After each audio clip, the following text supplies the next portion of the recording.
बाबर आजम और ऐश केचम, जीतने के गुर। बाबर आजम के चेहरे पर निराशा साफ झलक रही थी।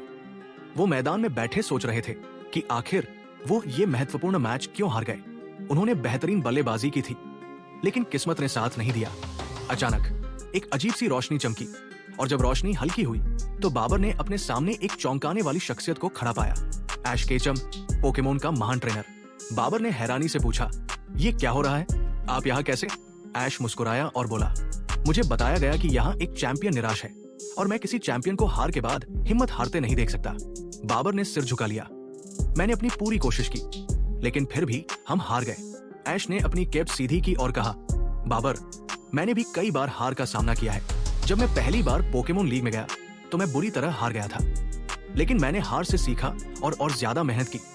जीत हमेशा सिर्फ कौशल से नहीं आती, बल्कि निरंतर अभ्यास, नई रणनीतियों और शांत दिमाग से भी आती है। बाबर ने गहरी सांस ली और पूछा, लेकिन मैं कैसे बेहतर बन सकता हूँ?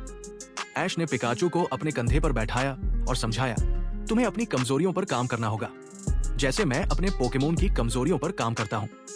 अगर विरोधी तुम्हारी बल्लेबाजी को समझने लगे तो नई तकनीक अपनाओ, नए शॉट सीखो, दबाव में खेलना सीखो, और सबसे जरूरी बात, हार को स्वीकार करके उससे सीखो। बाबर ने सिर हिलाया, जैसे तुमने हर हारे हुए मैच के बाद नए पोकेमोन पकड़े और ट्रेनिंग की।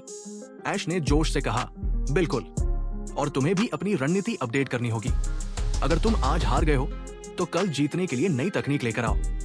बाबर के चेहरे पर मुस्कान आ गई। धन्यवाद ऐश, मैं अपनी ट्रेनिंग दोगुनी कर दूंगा और अगले मैच में पहले से बेहतर बनकर आऊंगा।